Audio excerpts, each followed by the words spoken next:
BJP ने तो हर समय अब मेरा एजुकेशन पर जोर दिया। संजीव जी, मेरा सवाल अब खास करके अखिलेश यादव को लेकर के होगा कि अखिलेश यादव आगे की रणनीति क्या क्या बना सकते हैं, क्योंकि अब जिस प्रकार से योगी आदित्यनाथ और भी पॉपुलर हुए, ना सिर्फ वो बंगाल में, बिहार में भी उसी तरह से थे, बंगाल में हुए, और देश भर में उनकी जहां जहां सभाएं होती हैं भारी संख्या में लोग पहुंचते हैं उनको सुनने के लिए। बंगाल में तो आप देखिए कि कमाल ही हो गया कि एक तरफ तृणमूल कांग्रेस की जनसभा हो रही है और दूसरे तरफ लोगों को पता चला उस जनसभा में कि योगी आदित्यनाथ बगल में आए हैं, तो उनकी सभा से लोग भाग करके योगी आदित्यनाथ की सभा में आ गए। तो ये जो उनका पॉपुलैरिटी है, इसको देखकर अब अखिलेश यादव के सिर पर कितना बल पड़ा होगा और उसके लिए वो क्या करेंगे आगे? नहीं, पहली बात तो एक लोकप्रियता का एक वीडियो उनका मैं बताऊं कि वो सभा करके चले गए थे बंगाल में योगी जी, और उसके 1-1.5 घंटे बाद तक वहां औरतें भक्ति गीत गा रही हैं, कोई भावुक है, रो रही हैं और जय श्री राम के नारे लग रहे हैं। और जिन सड़कों से वो रोड शो किया उन्होंने, वहां जन सैलाब उमड़ पड़ा, हवामय हो गया। तो ये बात है कि मोदी जी की मोदी जी अमित शाह जी के बाद अगर किसी की लोकप्रियता है तो दो बड़े नेताओं की लोकप्रियता बढ़ी है, एक तो योगी जी की और एक हिमंता बिस्वा शर्मा की, खास करके जो बीजेपी के कोर वोटर है उनके भी।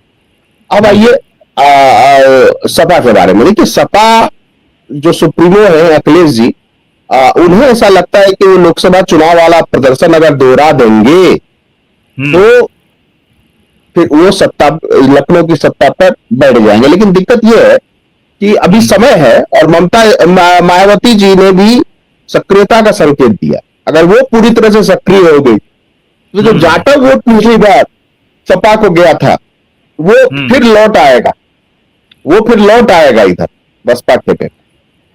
तो बहुत सारी चीजें हैं। और अभी आप ये तो कह रहे देखिए हैं कि 2024 के लोकसभा चुनाव में जो जाटव वोट ट्रांसफर हुआ था समाजवादी पार्टी के पक्ष में, वो मायावती के एक्टिव होने से फिर से वापस मतलब मायावती के खेमे में आ जाए और फिर उसका फायदा जो है वो भारतीय जनता पार्टी को यानी योगी जी को हो जाएगा, ये आप कह रहे हैं?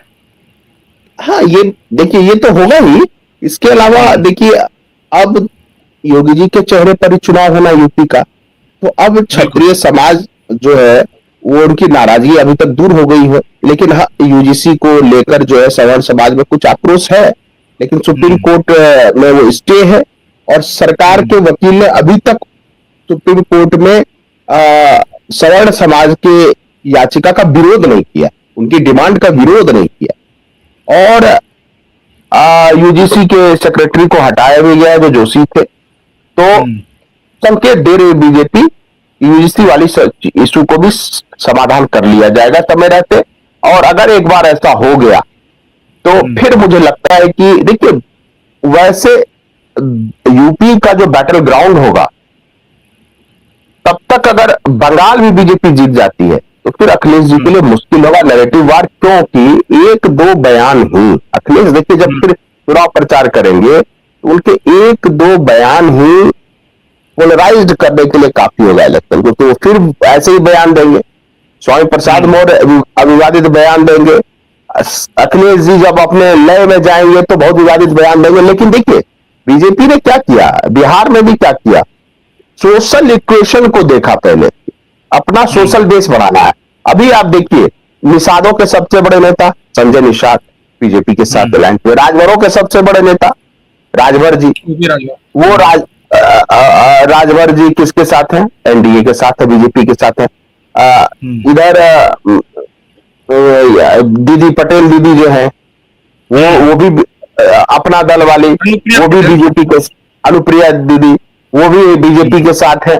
और मुझे लगता है कि जब बहुत सारी चीजें ऐसी है, देखिए हुआ क्या है जिसको लेकर विवाद उठा कई बार कि जो केशव प्रसाद मौर्य को बुला के मिलते हैं या ब्रजेश पाठक कुछ बयान देते हैं। देखिए, योगी जी एक हैवीवेट लायन है, तो बीजेपी आला कमान चाहता है कि किसी न किसी तरह से इनमें चेक बैलेंस लगा के रखा जाए।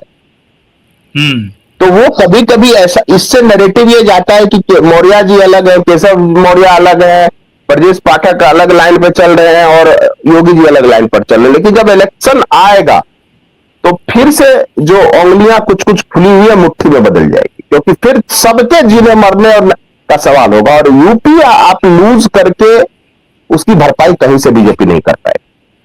तो दिल्ली में अगर ग्रिप बना के रखना है, दिल्ली की सत्ता पर पकड़ बना के, जो कि हरियाणा के जीत से, महाराष्ट्र की जीत से स्टील हो गया है दिल्ली की सत्ता, और जो जेडीयू की अभी स्थिति है उससे तो नहीं लगता कि मतलब नेशनल लेवल पर बीजेपी की सरकार को खतरा है।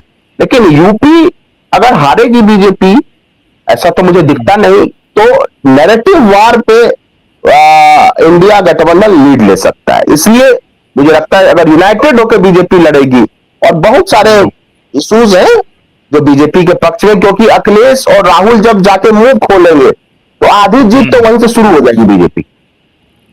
और अभी देखिए मुस्लिम समाज भी जो है वो अखिलेश से पूरी तरह से खुश नहीं है। क्यों नहीं खुश है? आजम खान जब से उन पर इतने एफआईआर हुए, केस हुए, कोई उनकी मदद के लिए नहीं गया। अखिलेश जी एक आध बार मिले, कब मिले? जब वो जमानत लेकर आए। लेकिन कभी ये नहीं हुआ कि अखिलेश लड़ते दिखे आजम के लिए, उनके आजम खान के अब बेटे अब्दुल्ला आजम के लिए लड़ते दिखे, ऐसा कुछ नहीं दिखा। तो और रामपुर में जिस मौलवी को टिकट दिया, वो मौलवी खुलकर इनका विरोध करता है, आजम खान का। बिल्कुल। और फिर जब ओवैसी भी आएंगे तो वो भी लहर पैदा करेंगे, जैसे बिहार में पैदा किया था लहर। तो देखिए अब मुस्लिम समाज को भी ये समझ में आ गया। देखिए क्या था, जब बीजेपी सत्ता में नहीं थी तब डराते थे कि बीजेपी आएगी तुम्हें खा जाएगी, बीजेपी आएगी तुम्हें देश से भगा देगी। बीजेपी लंबे समय से दिल्ली पर भी काबिज है, यूपी पर भी काबिज है। हाँ, जो अपराधी तत्व है उन पर कार्रवाई है, तो अपराधी तो कोई भी रहेगा उस पर कार्रवाई होगी। लेकिन क्या कॉमन मुस्लिम को परेशानी हुई? नहीं हुई। क्या बड़े दंगे हुए? नहीं हुए। तो अब वो बीजेपी का फियर साइकोसिस करके या नाम लेके डरा के मुस्लिमों का वोट नहीं लिया जा सकता। बिल्कुल। तो अब मुस्लिम पॉलिटिक्स के भी जो पैटर्न है या उनका जो सोचने का तरीका है मुस्लिम समाज का, वो भी बदलता है। उनको भी पता है कि एजुकेशन के बिना वो कुछ नहीं कर पाएंगे, तो एजुकेशन तो चाहिए। यानी कि संजीव जी, कुल मिलाकर ये देखा जाए कि योगी आदित्यनाथ के लिए अब आगे की राह, अगर बंगाल में भारतीय जनता पार्टी की जीत हो जाती है तो 2027 में योगी आदित्यनाथ के लिए राह आसान दिख रही है, ऐसा लग रहा है आपको? बिल्कुल, वो ऐसा ही होगा जैसे मध्य प्रदेश में एक बार कमलनाथ के हाथों सत्ता बीजेपी ने गंवा दी। उसके बाद जब बीजेपी ने कम बैक किया मध्य प्रदेश में, तो कांग्रेस कहां चली गई? मुझे लगता है कि जब चुनाव होगा तो बीजेपी कम बैक करेगी, और योगी जी अगर यूपी का चुनाव जीतते हैं तो मुझे लगता है उनका कद भी नेशनल लेवल पर बढ़ेगा। और देखिए बहुत सारी बातें कहते हैं मोदी बनाम योगी, ऐसा कुछ नहीं है। मोदी जी का कद इतना ऊंचा हो चुका है कि वहां तक अभी तो कांग्रेस का कोई नेता नहीं है उस कद तक। प्राइम मिनिस्टर बने हैं, तीसरी बार बने हैं। और अगर यही रिदम चलते, बंगाल जीत गए प्रवीण जी, तो फिर 29 में उनको कोई नहीं रोक पाएगा, ये भी जान लीजिए। और आप देखिए जो सबसे मुस्लिम बहुल राज्य है वो है कश्मीर। कश्मीर के मुख्यमंत्री का क्या कमेंट रहता है प्राइम मिनिस्टर को लेकर? वो तो पॉजिटिव कमेंट देते हैं उनके लिए कि आज तक कश्मीर के लिए जो मांगा, जितना मांगा उससे ज्यादा मिला। और ये बात क्रेडिट मोदी जी को देना चाहिए कि कश्मीर में आप देखिए कितनी अशांति थी, रोज पत्थरबाजी होती थी। अब पत्थर हट गया, कश्मीर के बच्चों के हाथ में कॉपी कलम आ गया, जम्मू से कश्मीर जोड़ने वाली ट्रेनें चलने लगी, जो सपने में लोगों ने नहीं देखा। बिल्कुल। लोग महबूबा, बस एक लाइन, महबूबा मुफ्ती कहती थी कि हाथ में कोई धारा 370 हट जाएगा तो हाथ में कोई तिरंगा लेने वाला नहीं होगा। अब देखिए 15 अगस्त 26 जनवरी को कश्मीर के प्यारे बच्चे कैसे तिरंगा यात्रा निकालते हैं। तो बहुत कुछ नैरेटिव बदला है, लेकिन देखिए समस्या बहुत पुरानी थी देश में, और उन समस्याओं को दूर करते करते टाइम लगता है। और अभी की जो समस्या देखिए, अब गैस के मुद्दे को कितना उठा रहे हैं। क्या ईरान और इजराइल के बीच युद्ध मोदी जी ने करवाया है? आज 2014 से मोदी जी प्राइम मिनिस्टर हैं, क्या गैस के लिए लाइन लगती थी? क्या गैस की तो सुविधा घर घर पहुंचा दी गई थी, कोई दिक्कत नहीं होती थी। अब युद्ध, अंतरराष्ट्रीय स्थिति किसी के कंट्रोल में नहीं, और वो कांग्रेस की भी सरकार होती तो वो भी कंट्रोल नहीं कर पाती। तो उसके लिए अब सरकार पर भ्यास निकालना मुझे लगता है कि वो अनुचित है, और इससे विपक्ष का भी फायदा नहीं हुआ, क्योंकि भारत की जो जनता है वो डेमोक्रेटली बहुत ही मैच्योर, आप उसको ऐसे किसी चीज से बरगला नहीं सकते।